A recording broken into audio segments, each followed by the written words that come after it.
ಸಂತೋಷ್ ಲಾಡ್ ಹಾಲಿ ಸಚಿವರು ಆಗಿದ್ದುಕೊಂಡೇ ಹಲವು ಅಭಿವೃದ್ಧಿ ಪರ ಕೆಲಸಗಳಿಂದ ಜನಮನ್ನಣೆ ಗಳಿಸಿಕೊಂಡಿದ್ದಾರೆ. ಅದರಲ್ಲೂ ಕಾರ್ಮಿಕ ಸಚಿವರು ಆಗಿರುವಂತಹ ಲಾಡ್ ತನ್ನ ವ್ಯಾಪ್ತಿಯಲ್ಲಿ ಬರುವಂತಹ ಎಲ್ಲಾ ಸಮಸ್ಯೆಗಳಿಗೆ ಮುಕ್ತ ಮನಸ್ಸಿನಿಂದ ಶ್ರಮಿಸ್ತಾ ಇದ್ದಾರೆ. ಕಾರ್ಮಿಕರ ಅಭ್ಯುದಯಕ್ಕಾಗಿ ತನ್ನ ಅಧಿಕಾರವನ್ನ ಮುಡಿಪಾಗಿಟ್ಟ ನಿಸ್ವಾರ್ಥ ಲೀಡರ್ ಸಂತೋಷ್ ಲಾಡ್. ಇಂತಹ ನಾಯಕನಿಗೆ ಇವತ್ತು 49ನೇ ಹುಟ್ಟುಹಬ್ಬದ ಸಂಭ್ರಮ. ಸಂತೋಷ್ ಲಾಡ್ ಅವರ ನಿಸ್ವಾರ್ಥವಾದ ಪ್ರಾಮಾಣಿಕ ಜನಸೇವೆಯೇ ಇವತ್ತು ಅವರನ್ನ ಬಹುತೇಕ ಮಂದಿ ಜನರು ಮುಕ್ತ ಕಂಠದಿಂದ ಶ್ಲಾಘಿಸುವುದಕ್ಕೆ ಕಾರಣ ಆಗ್ತಾ ಇದೆ. ಏನೇ ಹೇಳಿ ಇವರಿಗೆ ಇವರೇ ಸರಿಸಾಟಿ. Happy birthday Santosh sir. Happy birthday Santosh sir. Happy birthday Santosh sir. Happy birthday sir. ಈಗ ಶುರು ಮಾಡ್ತೀವಿ ಸರ್. ಮೊದಲ ಗೀತೆ ಹ್ಯಾಪಿ ಬರ್ತ್ಡೇ ನಮ್ಮ ಶುಭಾಶಯ. ಹ್ಯಾಪಿ ಬರ್ತ್ಡೇ ನಗುತ್ತಾ ನಗುತ್ತಾ ಮಾಡಿ ನೀವು ಸಂತೋಷವೇ ಎಂದು ಇರಲಿ ಸಂತೋಷ ಉಲ್ಲಾಸದ ಶುಭ ದಿನಕ್ಕೆ ಸಂತೋಷವೇ ಉಡುಗೊರೆಯು. ಉಲ್ಲಾಸದ ಶುಭ ದಿನಕ್ಕೆ ಸಂತೋಷವೇ ಉಡುಗೊರೆಯು.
ಇಟ್ಟುಕೊಂಡವರು ಅವರ ತತ್ವಗಳನ್ನ ಮೈಗೂಡಿಸಿಕೊಂಡವರು.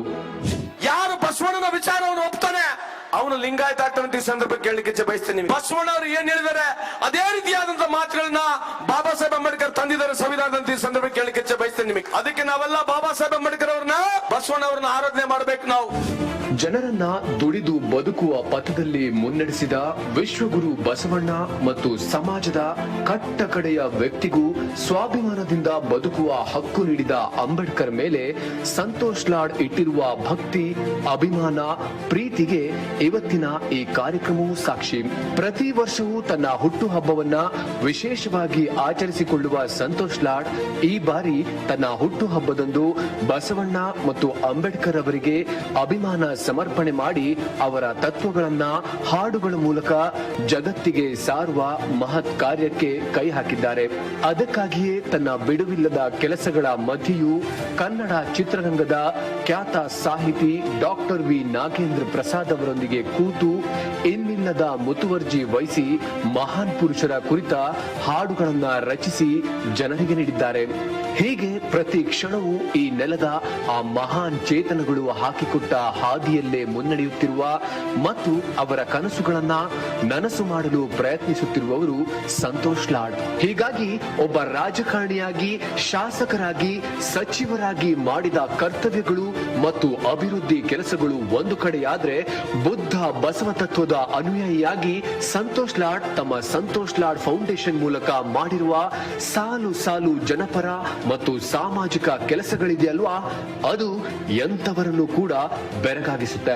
ಒಬ್ಬ ವ್ಯಕ್ತಿ ಸಮಾಜಕ್ಕಾಗಿ, ಜನರಿಗಾಗಿ ಇಷ್ಟೆಲ್ಲ ಮಾಡುವುದಕ್ಕೆ ಸಾಧ್ಯನಾ ಅನ್ನುವ ಅಚ್ಚರಿ ಹುಟ್ಟಿಸುತ್ತೆ. 2010ರಲ್ಲಿ ಸಂಭವಿಸಿತು ಅದ್ಭುತ. ಜನರ ಪುಣ್ಯವೋ ಅಥವಾ ದೈವ ನಿಶ್ಚಯವೋ ಗೊತ್ತಿಲ್ಲ. 2000 ಎಲ್ಲ ನಾಯಕರು, ವೇದಿಕೆ ಮೇಲಿರುವಂತ ನಮ್ಮ ಎಲ್ಲ ನೆಚ್ಚಿನ ಶಾಸಕರು ಮತ್ತು ನಮ್ಮ ಸಚಿವರು ಎಲ್ಲರ ಅಮೃತ ಹಸ್ತದಿಂದ ಈ ಒಂದು ಸುಂದರವಾದಂತ ಕಾರ್ಯಕ್ರಮವನ್ನ ತಾವೆಲ್ಲರೂ ಜಗಜ್ಯೋತಿ ಚಾಲು ಮಾಡಿ. ಬಸವಣ್ಣನವರ ಭಾವ ತುಂಬಿದ ಭಾವಚಿತ್ರಕ್ಕೆ ಅಂತೆಯೇ ಸಂವಿಧಾನವನ್ನ ಕೊಟ್ಟು ಸಮಾನತೆಯ ಸಾರಿದಂತಹ ಸಂವಿಧಾನ ಶಿಲ್ಪಿ ಡಾಕ್ಟರ್ BR ಅಂಬೇಡ್ಕರ್ ಅವರ ಭಾವ ತುಂಬಿದ ಭಾವಚಿತ್ರಕ್ಕೆ ಇದೀಗ ಪುಷ್ಪ ನಮನವನ್ನ ಸಲ್ಲಿಸಲಾಗ್ತಾ ಇದೆ.